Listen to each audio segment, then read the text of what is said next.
Buenas tardes, colegas. Gracias por la invitación. Bueno, efectivamente todo proyecto tiene unas soluciones. Estas soluciones, y al menos en esta particularidad, tienen la característica de que no solamente se dedican a resolver el problema desde el punto de vista ingenieril, sino que además tienen que tomar en cuenta la opinión y la del entorno socioeconómico, de la opinión de las autoridades y sobre todo de los habitantes.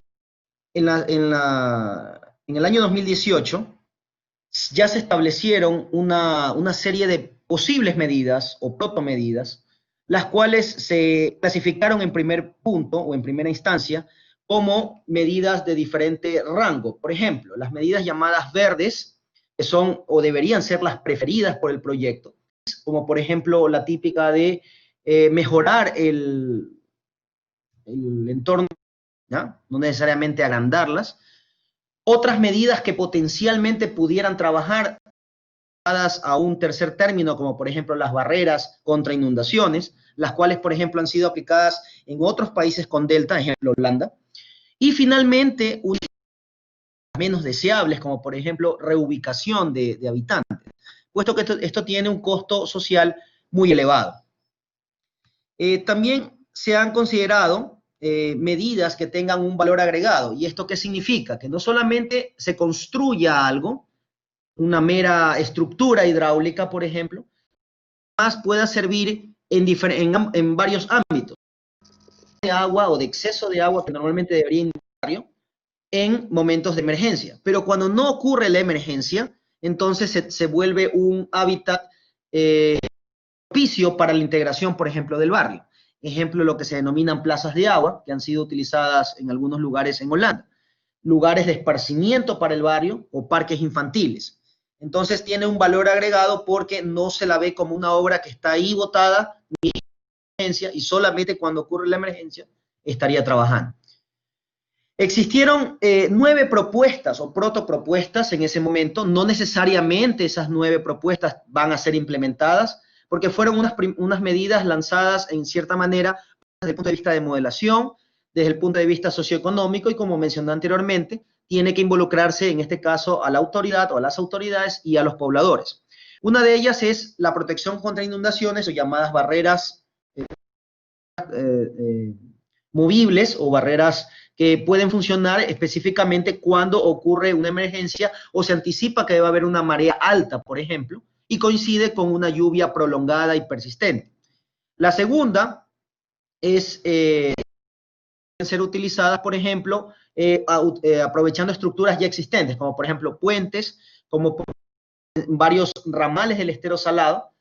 La tercera es lo que se denomina parque lineal, que no es una medida nueva en sí misma, porque ya Guayaquil, a través de la municipalidad, ha venido utilizando camineras que ayudan en el tema turístico, pero en combinación con reforestación de manglares, en algunos esteros o ramales del estero salado. La cuarta es lo que se denomina islas de marea o entornos ecosistémicos donde a través de la utilización de material abono, etcétera, se va tratando de recuperar un poco el tema del oxígeno en cuerpos de agua, como por ejemplo en este caso el estero salado. De hecho, ya hay un proyecto en uno de los esteros, el estero Mogollón, que ya tiene algunos años de implementación. El número 5 se llama convivir con la marea en algunos países europeos y en Australia, por ejemplo, es que se resigna de pronto en cierto nivel de agua a perder una cantidad de bienes o una porción de su territorio, pero ya no trata de luchar poniendo diques más altos, tratando de elevarlos, gastando mucho más las autoridades y que en un momento dado, en una emergencia, pueden volver a colapsar. La sexta es lo que mencionamos hace un momento en la foto, era lo que era plazas y parques de agua, que son sitios donde el agua en exceso va a ser acumulada, va a ser retenida, y que cuando la emergencia pase, esta retorna hacia el estero o el río más cercano. La séptima y la octava son parecidas, tal vez en escala o en dominio espacial difieren un poco. La 7 es lo que se denomina bulevar o avenida verde, y la 8 calles resilientes. El efecto es similar en el sentido de que son calles que se cambia el uso de suelo, pasa a ser del típico hormigón y asfalto, que son superficies muy impermeables y que no permiten la infiltración, a calles donde pueda haber infiltración o tasas de infiltración mucho más altas, retención de agua, micro retención de agua, y luego devolver esta agua al sistema de drenaje cuando pase la emergencia. La novena también focaliza en ciertos lugares donde el agua se concentra más y se denominan esponjas urbanas, también contribuye en este caso a la retención de flujos en exceso. En una primera selección que se hizo el año pasado, se estableció que posiblemente las medidas número 3, 6, 7, 8 y 9 serían las más propicias, sin perjuicio de que pudieran ser combinables en la parroquia o que pudieran implementarse en conjunto con otras más que durante el proyecto las vamos a analizar. Justamente dependiendo de los resultados de la modelación, se analizarán los sitios donde normalmente puede haber una mayor amenaza de inundación, y esos serán los sitios donde se podría escoger desde el punto de vista físico. Nuevamente, esto tiene que pasar por un análisis donde los pobladores tienen que ser tomados en cuenta porque requiere la cooperación total.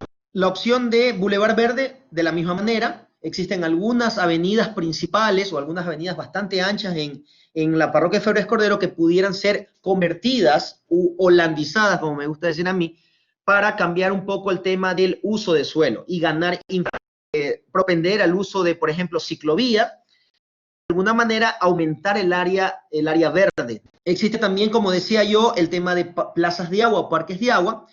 Tal vez sea un poco el tema espacial, puesto que Febres Cordero tiene una densidad poblacional muy alta y las manzanas tienen casas o tienen viviendas que están prácticamente adosadas. Son pocos los sitios donde realmente se pudiera aplicar. Existen unos 2 o 3 sitios donde sí es posible utilizar o podría ser posible utilizar esa medida.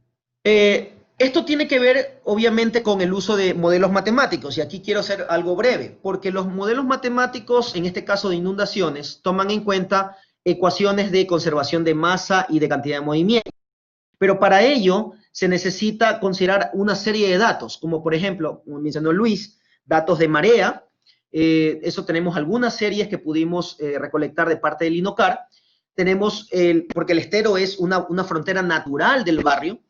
Número 2, necesitamos datos de lluvia, y para eso tenemos que hacer algún tratamiento estadístico de las estaciones que se encuentran disponibles y de otras que también son de utilidad. Sin embargo, tienen registros desde 1960. Mientras que las estaciones que se encuentran dentro de la parroquia, aunque tienen muy poco tiempo de trabajo, sin embargo, tienen una resolución de 10 minutos, lo cual las hace ideal. Las condiciones de borde que se utilizan precisamente son las de marea, y las condiciones de lluvia son las condiciones de fuerza o de inserción de datos de análisis en el modelo. Además, se requiere de un modelo de elevación digital, que es el que precisamente nos ayuda de agua, sino hasta dónde llega la mancha de inundación, y para ello, pues, se recolectó información de algunas entidades. Bien, una cuestión innovadora o detalle innovador y particular de este proyecto es la aplicación de lo que se llama stress test o prueba de estrés. Básicamente aplica ciertas metodologías a los proyectos. Una de ellas es el tema de las cadenas DIPSIR. ¿Qué son las cadenas DIPSIR? Es lo que corresponde a desencadenantes, presiones sobre el sistema, estados, impactos y respuestas de los mismos. Ciertamente estas se han ido acumulando en lo que se denomina la nueva metodología llamada CRIDA. Y si bien es cierto, es una metodología nueva, ya ha sido aplicada en lugares como por ejemplo Zambia y Filipinas,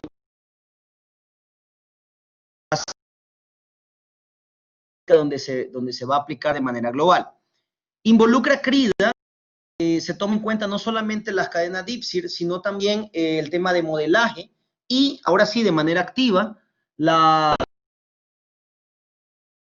así como de las autoridades involucradas. La prueba de estrés significa que se tiene que considerar algunos escenarios en la modelación, y como ya explicó Daniel, aquí está un ejemplo de cómo se puede involucrar a la marea en el que está en el eje X en la parte izquierda, y a la precipitación en la parte del eje Y, el eje vertical. Si se ejecutan algunas modelaciones, algunas combinaciones de posibles alturas de vamos de rango de 1,40 sobre el nivel del mar hasta 4,80 o 5, simulando terriblemente cataclísmico, contra la precipitación que puede ir, por ejemplo, de 30 milímetros contra hasta 5 milímetros, se puede llegar a algunas combinaciones de escenarios que pueden ser, por ejemplo, de una lluvia y media y de cierto periodo de retorno, significa, por ejemplo, 10 años. ¿Eso qué implica? No es que va a llover cada 10 años, sino que cada año existe una probabilidad de 10% de que este evento ocurra. Nos lo va a ir dando las diferentes corridas, donde el color azul implica eventos de potencia o de intensidad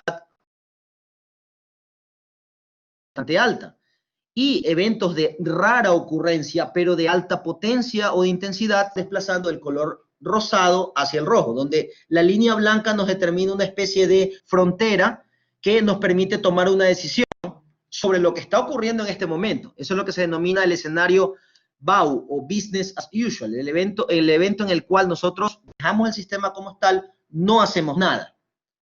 Sin embargo, existen otras posibilidades o escenarios en los cuales nosotros como seres humanos no tenemos el control, que por ejemplo puede ser el cambio climático, la elevación del nivel del mar, una frecuencia. Y eso nos da entonces varias posibilidades de un escenario actual y un escenario al 2050 y al 2100. Obviamente el 2100 nos involucraría a un escenario más pesimista, pero eso lo tiene que determinar precisamente las diversas corridas del modelo. También se va a comparar el evento de una condición actual contra una condición, por ejemplo, el Niño. El Niño es un evento que se da y podría darse en el futuro, junto con el efecto de cambio climático. Esto nos permite que luego de analizar la situación actual, lo contrastemos contra las medidas y volvamos a correr esta serie o estas N repeticiones del modelo para ver cuál es la respuesta del sistema ante una solución, o mejor dicho, una combinación de soluciones. Y esto nos va a permitir poder mejorar el proceso de toma de decisión. Decisión que, por cierto, ya involucra ahí el tema de la opinión de los pobladores y de la operatividad o la predisposición que puedan tener las autoridades para poder ejecutar esas medidas.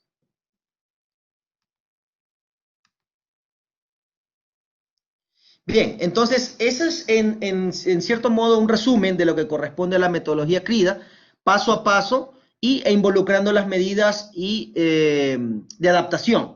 Porque la idea no es poner implementar una estructura, por decirlo así, de un solo golpe, sino que así como el cambio climático, como el evento del Niño u otros fenómenos son de corte gradual, pues las medidas de adaptabilidad lo tienen que ser así, para que el impacto sobre la sociedad sea el menor posible.